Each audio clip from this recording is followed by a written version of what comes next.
बिस्मिल्लाहिर्रहमानिर्रहीम। अस्सलामुअलैकुम वरहमतुल्लाहि वबरकातुहू। प्रोग्राम हिदायतुल उम्मा के साथ राजा अंसार हाजिर खिदमत है। आज हमारा मौजू है हुजूर नबी अकरम सल्लल्लाहु अलैहि वसल्लम की ताज़ीम और तौक़ीर का बयान।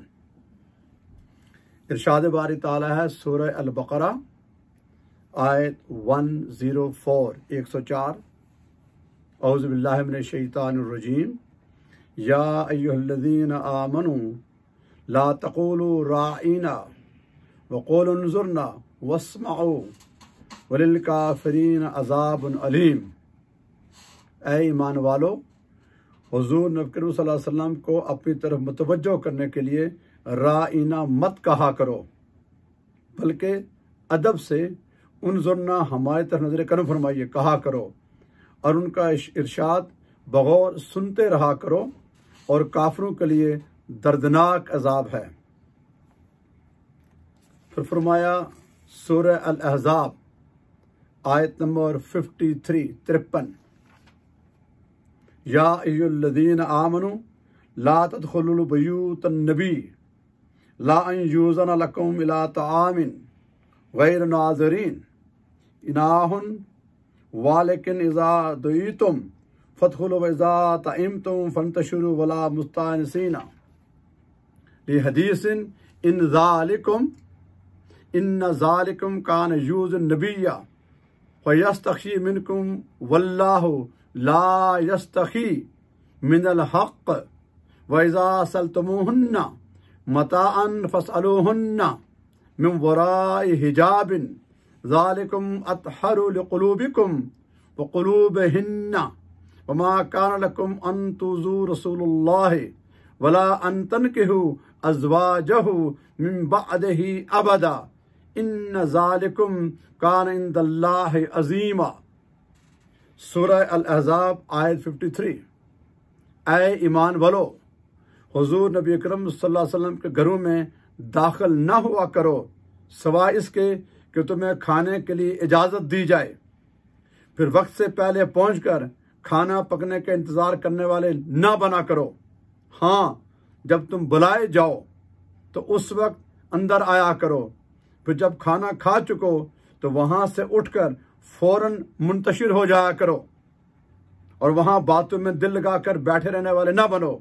यकीनन तुम्हारा ऐसे देर तक बैठे रहना उनको तकलीफ देता है, और वो तुमसे उठ जाने का कहते हुए शर्माते हैं, और अल्लाह हक बात कहने से नहीं शर्माता। और जब तुम अज़वाज मुतहरा से कोई सामान मांगो तो उनसे पसे पर्दा पूछा करो।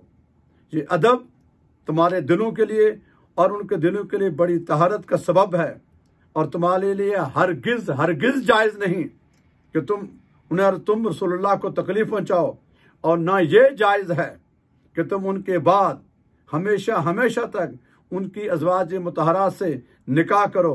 बेशक ये अल्लाह के नज़दीक बहुत बड़ा गुनाह है।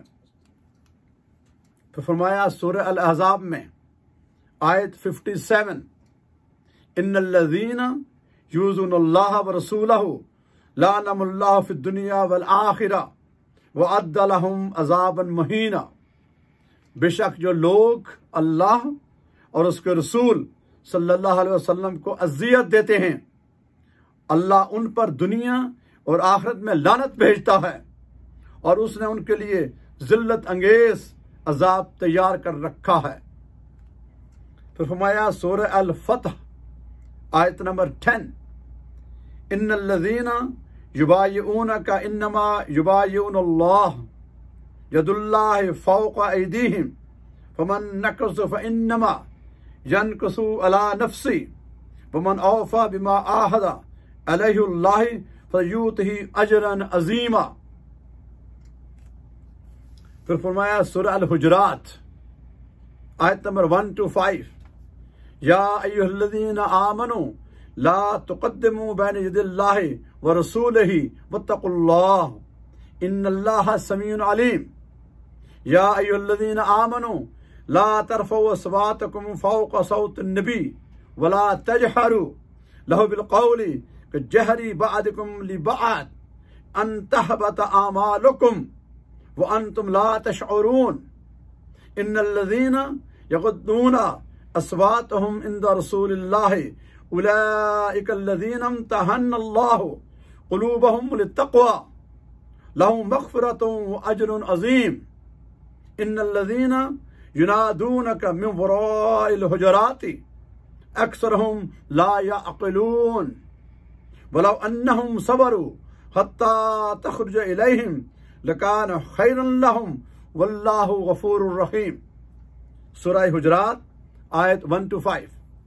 ऐ ईमान वालो, तुम अल्लाह और रसूल से किसी मामला में सबकत ना किया करो, उनसे पहले ना बोल उठाओ और ना उनके हुक्म का इंतजार करो, ना उनसे पहले बोलो और उनके हुक्म का इंतजार करो, और उनका फरमाना अल्लाह का फरमाना है, और अल्लाह से डरते रहो, बेशक अल्लाह सब कुछ सुनने वाला और तुम्हारे दिलों के हाल को खूब जानने वाला है। ऐ ईमान वालो, अपनी आवाज को पैगंबर की आवाज से बुलंद ना करना, न आवाज में तेजी हो न बुलंदी हो, और उनसे उस तरह जोर से न बोलो जैसे आपस में जोर से बोलते हो, कहीं तुम्हारे अमाल जाय ना हो जाएं और तुमको खबर भी ना हो।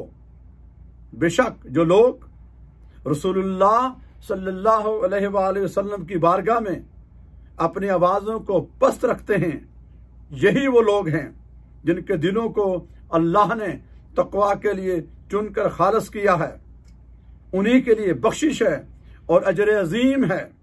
बेशक जो लोग आपको हुजूरों के बाद से पुकारते हैं, उनमें से अक्सर समय नहीं रखते, और अगर वो लोग सब्र करते यहां तक कि आप खुद ही उनके तरफ बात तशरीफ ले आते तो ये उनके लिए बेहतर होता, और अल्लाह बड़ा बख्शने वाला और बहुत रहम फरमाने वाला है। ये चंद आयात करीमा जिनमें बार बार आका अलैहिस्सलातु वस्सलाम के बारे में अल्लाह तबारिक व तआला ने ये वार्निंग दी है, प्रोटोकॉल समझाया है। हम देखते हैं कि दुनिया में जितने बादशाह होते हैं, सदूर होते हैं, वज़राए आज़म होते हैं, हेड होते हैं किसी मुल्क के, उनका जो प्रोटोकॉल होता है वो उनके वजीर, मशीर और दो लोग समझाते हैं। लेकिन आका अलैहिस्सलातु वस्सलाम जो पूरी कायनात के बादशाह हैं, पूरी कायनात के शहनशाह हैं, पूरी कायनात के सरदार हैं, अव्वलीन व आखिरीन बुलंद तर है, अल्लाह के महबूब हैं, अल्लाह के भेजे रसूल हैं, होना तो ये चाहिए था ना आम दुनियावी एतबार से ये सहाबाए कराम हमें बताते, लेकिन ऐसा नहीं हुआ। मैंने पहले अर्ज किया था कि जब किसी मामले पे हुजूर की बारी आ जाती है तो हर चीज का कानून मखलूक से अलग होता है, हुजूर की शान ऐसी है। तो यहां पर अल्लाह तबारिक व तआला ने जो खालिक है, जो मालिक है, जो माबूद है, जो वख्दहु ला शरीक है, जो माबूद बरहक है, जिसने अपने महबूब को बनाया, जिसने अपने महबूब को भेजा, जिसने अपने महबूब को सारी शानें अता की, वो अपने महबूब की बारगाह में हाजिरी का, बोलने का, खाने पीने का, अंदाज गुफ्तगू का प्रोटोकॉल समझा रहा है। और यहां तक कि जैसे फरमाया सूरह बकरा में कि राईना, ये लफ्ज़ आप नहीं बोल सकते, इसके एक मानी और होते हैं जो गलत हैं। इसको राईना पढ़ो, इसके मानी बदल जाते हैं।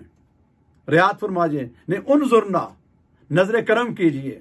यानी अल्फाजों का जो चुनाव है वो भी आपने 1000 बार सोचना है। आगे कि जिस तरह एक दूसरे से गुफ्तगू करते हो, हुजूर की बारगाह में मना है। ऐसा नहीं है जैसे आप उससे गुफ्तगू करते, नहीं, बड़े अदब के साथ। फिर ना आप आवाज ऊंची कर सकते हैं, ना जिस तरह एक दूसरे को मुखातिब होते हैं। हत्ता के जब हुजूर के घर में हाजिर हों तो बिन बुलाना जाया करो, और खाना खाने के बाद महफिल जब बर्खास्त हो जाए तो यूं ना बैठा करो। अब किसका दिल तमन्ना नहीं कर रहा हुजूर की बारगाह में दीदार होता रहे, मगर नहीं, वो तो अपनी जगह सही हैं, लोग तो चाहते हैं, मगर नहीं। अल्लाह ने समझाया कि नबी की बारगाह है, यहां जब आओ तो बगैर इज़न के ना आओ, बुलाए जाओ तो सरापा अदब न्याज बनकर आओ। जब खाना खा चुको तो खाना खा के मुंतशिर हो जाया करो, आप उसमें गप्पे ना मारा करो। वो तो शर्माते हैं, आपको कुछ नहीं कहते, इसलिए कि मैंने अपने महबूब को सरापा रहमत बना के भेजा है। मगर अल्लाह वो बेनियाज है, वो मुतकब्बिर है, वो हक बात करने से शर्माता नहीं है। वो जो कहता है। मखलूक का मालिक है, खालिक है, माबूद है, उसे किसी की परवाह नहीं है। वो जो चाहे, जितना चाहे, जैसा चाहे, जब चाहे और जो चाहे, जिस तरह चाहे होकर रहेगा। मालिक है। हुजूर लिहाज करते हैं, लिहाजा आप जब गप्पे लगाते हैं, गुफ्तगू करते हैं, ये गप्पे तो हम कह रहे हैं ना, साहबा की जरूरत तो ये नहीं थी, लेकिन जब बैठते हैं, गुफ्तगू करते हैं, अब हुजूर ने अपने रब की बारगाह में तो न्याजबंदी करनी होती है ना, अपने वक्त अल्लाह के लिए निकालना होता है ना। लेकिन कहा नहीं, उस मेरे महबूब के साथ ज़ियारत हो गई, आ जा करो। उन पर जो बोझ पड़ता है उन तो नहीं कहते, लेकिन मैं कह रहा हूं। और फिर अब अल्लाह से कौन बढ़ सकता है आगे, यानी कि रसूल से आगे ना बढ़ा करो। यानी हुजूर जो कोई काम कहे पहले सुनो गौर के साथ, अदब के साथ, आगे से ना बोल पाया करो। और कोई काम भी शुरू करने से पहले नबी के हुक्म का इंतजार करो। खुद जिस तरह आपस में गुफ्तगू करते हैं, ऐसा नहीं कर सकते। और फिर जो अल्लाह रसूल को अजियत है, अब रसूल अल्लाह को अजियत को क्या देगा? अजियत कहते हैं टॉर्चर करने का किसी को। अब अल्लाह तो जिस्म कहाँ से पाक है ना, उसको किसी ने क्या टॉर्चर करना है, क्या तकलीफ देनी है, क्या नुकसान देना है। यानी मेरे महबूब को तकलीफ ना दो। यानी हर वो चीज जिससे रसूलुल्लाह को तकलीफ पहुंचे, जिससे आका अलैहिस्सलाम अलैहि को नाराजगी हो, आका अलैहिस्सलाम अलैहि के दिल पर कोई बोझ बने, या आका अलैहिस्सलाम अलैहि की नाराजगी का बायस हो, या वो चीज हुजूर को नापसंद हो, ये कतन जायज नहीं है। यानी सारे का सारा जो हमारे दीन है, सारे के सारे जो अहकाम हैं, सारे के सारे जो कलाम के कुछ को खुलासा है कि मेरे महबूब ने जो चाहा, जिस तरह वो कहता है, जिस तरह वो पसंद करते हैं, जिस तरह वो कहते हैं, उनको फॉलो किया जाए। उनकी पसंद नापसंद का ख्याल रखा जाएगा, उनकी खुशी और गमी का ख्याल रखा जाएगा। उनके अदब का तकाजा यह है कि जो चीज भी किसी तरह के भी हो, अगर आका अलैहिस्सलाम अलैहि को अजियत का बायस बने, तकलीफ का बायस बने, उन्हें उस पर अफसोस हो, तकलीफ हो, नाराजगी हो, नापसंद हो, आपके लिए जायज नहीं हो सकती। यहां अकली दलील खत्म है, अकल के घोड़े खत्म हैं, आप नहीं दौड़ा सकते। यहां कलम खामोश है, आपकी तारीख, आपका बयान, ये सारा खत्म है। जो रसूलुल्लाह कहते हैं, हुजूर ने फरमाया ये हमने इस तरह करके उठना बैठना नमाज है, हमने कहा नमाज है। हुजूर ने फरमाया ये रोजे हैं तो रोजे हैं, ये माल सदका है तो सदका है, ज़कात है तो ज़कात है, इन काम का करने का नाम हज है तो हज है। हुजूर ने फरमाया बैठ जाओ तो बैठ जाओ, खड़े हो तो खड़े रहो, जिहाद में जाना है तो जिहाद में हो, माल ले आओ, अल्लाह के रास्ते में कुर्बान कर दो, शहर छोड़ दो तो शहर छोड़ दो, तलवार उठाओ तो उठा लो, तलवार न्याम में डाल दो, बैठो तो बैठ जाओ, खामोश हो तो खामोश हो जाओ। ये चीज हलाल है तो हलाल है, ये हराम है तो हराम है, ये मेरा सहाबी है, इसको तकलीफ नहीं देना हक है, ये मेरी औलाद है, मेरी इतरत है, मेरी अजवाज हैं, मेरा खानदान है, मेरे शहजादे हैं, मेरा शहर है, मेरे अंसार हैं, मेरे मुहाजिरीन हैं, मेरी उम्मत है। जिसके बारे में हुजूर ने कह दिया, इशारतन करार कर दिया, अब आप पे लाजिम हो गया। वहां इफ बट का सवाल नहीं है, वह सवाल जवाब नहीं है, वहां ज़हनी सलाहियतें नहीं है, वहां आप अपने हिसाब से कोई दलील नहीं पेश करते, नहीं यूं नहीं है। नबी की हर बात हरफ आखिर होती है, और नबी कहता ही वही है, सोचता ही वही है, करता ही वही है, कहता ही वो कुछ है, हुक्म ही वही होता है, पसंद नापसंद वही होती है, बिल्कुल मशीयत इलाही होती है। गोया कि वो अल्लाह ने कहा, जुबान तो नबी की होती है, फरमान अल्लाह का होता है, आजाद नबी के होते हैं, गोया अल्लाह ये चाह रहा है। यानी अल्लाह की मशीयत नबी की मशीयत में है, नबी की पसंद अल्लाह की पसंद है, नबी की नापसंदगी अल्लाह की नापसंदगी है, नबी की राजी होना अल्लाह का राजी होना, नबी का नाराज होना अल्लाह का राजी होना है। नबी ने जो कहा गोया अल्लाह ने कहा, नबी ने जो कहा ये हलाल है गोया अल्लाह ने कहा, नबी ने कहा हराम है तो गोया अल्लाह ने कहा हराम है। फर्क तो है। अल्लाह अल्लाह है, नबी नबी हैं। अल्लाह खालिक है, नबी मखलूक है। अल्लाह माबूद है, नबी अब्द हैं। अल्लाह सारी चीजें अता करने वाला है, नबी रिसीव करने वाले हैं। अल्लाह तमाम शान देने वाला है, नबी वसूल करने वाले हैं। अल्लाह की कोई इब्तिदा नहीं, कोई इंतहा नहीं। नबी पैदा हुए, पहले खल्क हुए, फिर पैदा हुए, विसाल मुबारक हुआ। हर चीज की एक इब्तिदा, एक इंतहा है। नबी जानते जो नहीं थे, अल्लाह ने उनको पढ़ाया, सिखाया, बताया। तमाम तर चीजें ये अल्लाह की जानिब से होती हैं। नबी अल्लाह का नुमाइंदा खास होता है। नबी वही कहता है, वही करता है जो अल्लाह की पसंद होती है। नबी के बिना आपको अल्लाह नहीं मिल सकता। अल्लाह आपसे बराह रास्त मुखातिब नहीं होता। नबी अल्लाह जो हुक्म देता है वाया नबी देता है। देने वाला अल्लाह की जात होती है, लेकिन वास्ता वसीला हुजूर के देता है, नबी के देता है। अल्लाह ने अपने जो कलाम भेजा, जिसे हम कुरान कहते हैं, एक एक लफ्ज अल्लाह का हुक्म है, हक है, हरफ आखिर है। भेजा नबी की जात के ऊपर, नबी के सीने पे हमने सुना हुजूर की जुबान अक़दस से। अल्लाह ने कहा जन्नत बनाई, नबी तुम्हारी उम्मत के लिए बनाई है। हमने देखी नहीं है, अल्लाह ने खुद हमें नहीं दिखाई, ना ही उसकी शान है। नबी को दिखाई, नबी ने कहा मैंने देखी है, जन्नत है, ये जहन्नम है, ये अज़ाब कब्र है, ये मैदान हशर होगा। ये सारा कुछ अल्लाह ने अपने महबूब को बताया और हुजूर ने हम तक पहुंचाया। और हमें पहुंचाने वाले अहले बैत अतार सहाबाए कराम हैं।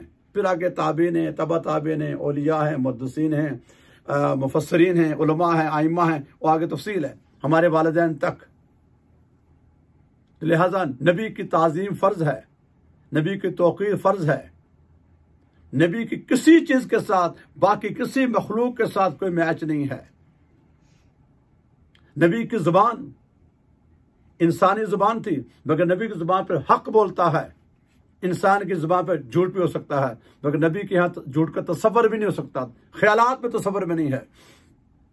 सारी दुनिया के जो लाभ हैं, इसमें जरासीम हैं, जर्म्स हैं, लेकिन नबी के जो लाभ में यह खूबी है कि खाली कुआं हो उसमें डाल दें मीठा बन जाता है। सिद्दीक अकबर को और मौला अली के जख्म को लगाते हैं तो शिफा बन जाता है। सारे लोगों की पसीने में बदबू है, लेकिन नबी का पसीना ऐसा है उस जैसे खुशबू पूरी दुनिया में नहीं है। आंखें, नबी की भी आंखें मुबारक दो ही थी, लेकिन सारी दुनिया सामने देखनी है, नबी पीछे भी देखते हैं। हाथ सारी दुनिया के हैं, नबी के भी दो ही दस्ते मुबारक थे। वह नबी के हाथ जो ही उठते हैं गंगाएं गठाएं छा जाती हैं। चश्मान मुकद्दस जब ऊपर उठते हैं तो अर्श मौला तक पहुंचते हैं। जब मक्का हो तो मदीना नजर आए, और मदीना हो तो रोम और फारस के महल्लात दिखाई दें।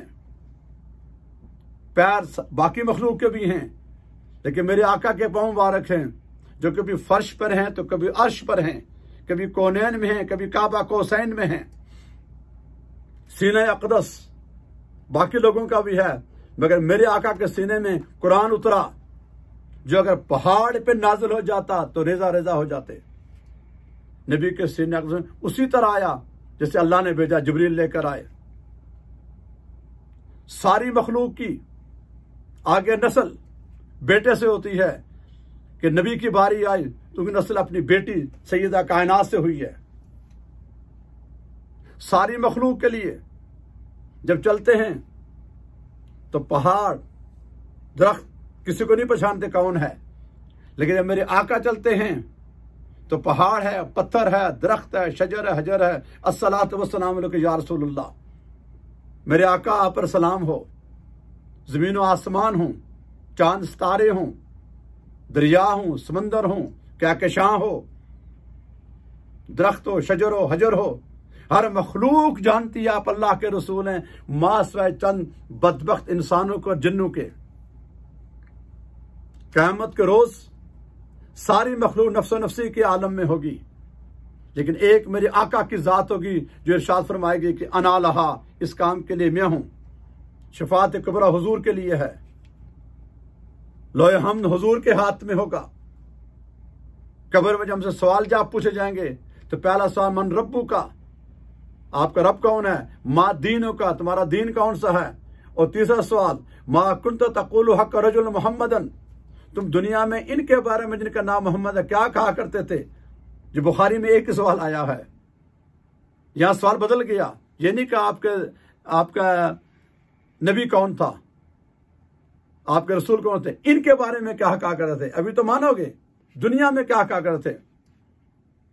तो जो मोमिन है, जो हुजूर से मोहब्बत करने वाला, वो कहता अशहदु अन्ना मुहम्मदन अब्दुहु व रसूलुहु हाज़ा रसूलुल्लाह सल्लल्लाहु अलैहि वसल्लम सदक़ता फिदा व अम्मी जा अबू या रसूलुल्लाह, या रसूलुल्लाह, ये तो हमारे आका हैं, इन पर हमारे माँ बाप कुर्बान जाए, हमारी जानें कुर्बान जाए, हमारा माल कुर्बान जाए, हमारी औलादें कुर्बान जाए, हमारा वतन कुर्बान जाए।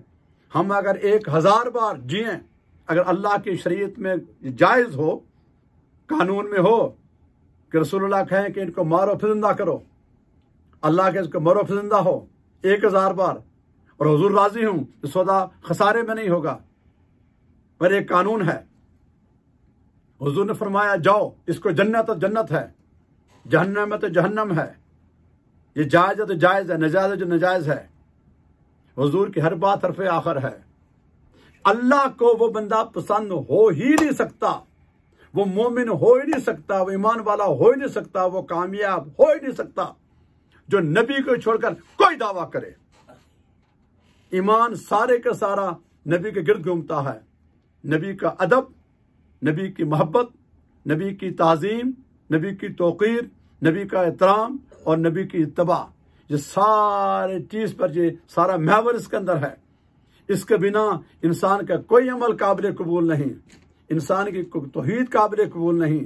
सारी कायनात लगी रहे ला इलाहा इल्लल्लाह, जब तक मोहम्मद रसूलुल्लाह का इकरार नहीं करेगा वह ईमान वाला हो ही नहीं सकता।